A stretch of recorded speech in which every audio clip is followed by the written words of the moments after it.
السبب الرئيسي، إذا كان فقر دم، إذا كان هناك مشكلة في الهرمونات، إذا كان هناك أحيانا يكون في نقص في الزنك، أو مثلا بعض العناصر المغذية مثل البيتا كاروتين، أو مثل فيتامين A، أو أيضا عدم العناية بالشعر، هذه مشكلة بحد ذاتها. طيب نشرح مع بعض دكتور رضا. أنا أشوف عندك أشياء كثيرة، زيوت وما إلى ذلك، خلينا نشوف طيب المرحلة جميل. المرحلة الثانية بعد عملية الزيوت، مثلا هذا زيت الثوم.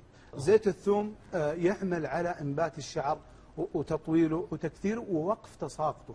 من مزايا زيت الثوم، هذا زيت جدا رائع، هذا الزيت في قمة الروعة، فعاليته لإنبات الشعر وتغذية الشعر وإعطاء الشعر حيوية. يخلط ما بين زيت الثوم والشمطري أيوة. وهذا زيت الخروع.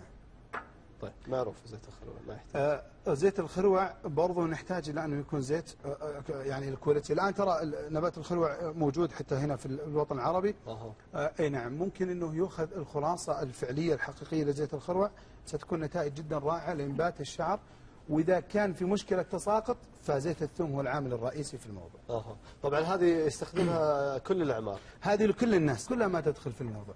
طيب الشعر المجعد هذا أكثر شيء، أو عنده مثلا تقصف. لا النساء يختلفون من واحدة للأخرى. عنده مشكلة التقصف مثلا، أو ضعف حيوية الشعر، بالحالة هذه يأخذ زيت النارجي مع زيت السمسم. كيف ممكن يحافظوا على صحة الشعر، خاصة لما يكون طويل يحتاج إلى ماسكات، يحتاج الحاجات يعني عناية أكثر؟ تستطيع أن تحافظ عليه، بس أكمل معلش عفوا لو تكرمتي. أكمل موضوع الزيوت اللي نقطة مهمة جدا.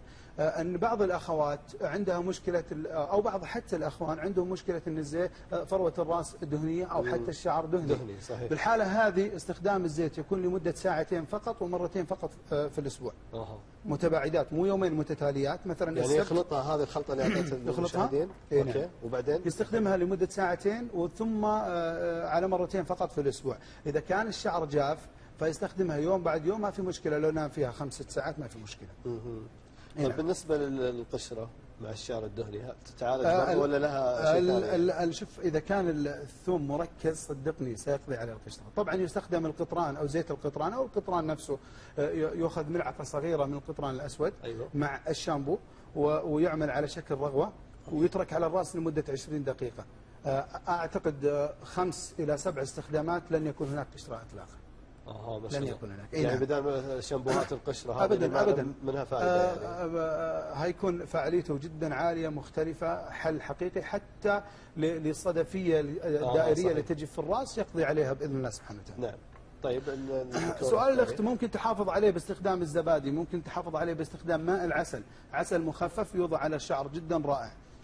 هناك المحافظة من خلال استخدام الزيوت، خلاصات مثل الزيوت هذه، أو زيت الصبار مع زيت الخروع، جدا يحافظ على الشعر بشكل. طيب دكتور، الزبادي كيف ممكن نستخدمه؟ كيف طريقته؟ الزبادي شوفي، أنا أقول لك تركيبة، خليني أعطيك الوصفة الثانية لأنه مهمة ويدخل فيها موضوع الزبادي. طبعا أنا عندي مع الأسف أنه كنت أبغى أجيب شغلة ونسيتها، اللي هي مكملة لهذه الوصفة.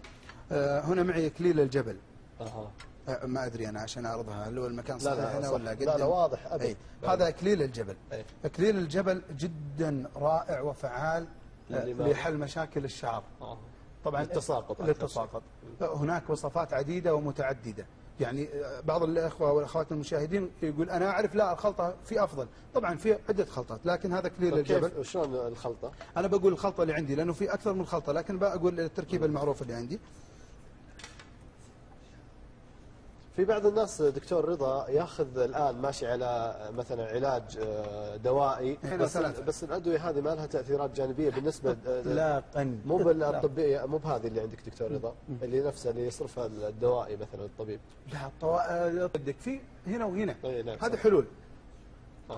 دعني أكمل لو تكرمت. الآن عندي هنا السنبلة جدا جدا رائعة لحل مشاكل الشعر. في نبتة ثالثة كان يفترض أنها تكون موجودة، اللي هي الهيل الحبشي. الهيل الحبشي حبة كبيرة سوداء، تخلط كلها مع بعضها البعض، تطحن مع بعضها، ثم يضاف ملعقة صغيرة مع نصف كاسة ماء، تترك تنقع لمدة ساعتين، بعدين يغسل فيها الشعر. هذه تناسب الشعر الجاف والشعر الدهني. طبعا هذه تعطي طول وكثر وكثافه للشعر. على طول الشعر اكيد بدور عندها سؤال. هي من الصباح ترى تنتظر الفقره هذه. لا هذه الوصفه جدا انا ودي يعرفونها، اكررها مره ثانيه لانها مهمه. في سؤال دكتور رضا، عرفتي الوصفه طيب انت هذه الحين؟ لا لسه ما اخذت، باخذها منك حقه الزبادي وهذه. لا هذه لانها مهمه جدا يعني. السنبله مع كليل الجبل مع الهيل الحبشي، هذه قمة الروعة، تحل المشاكل بشكل رهيب. تفضلي. جميل.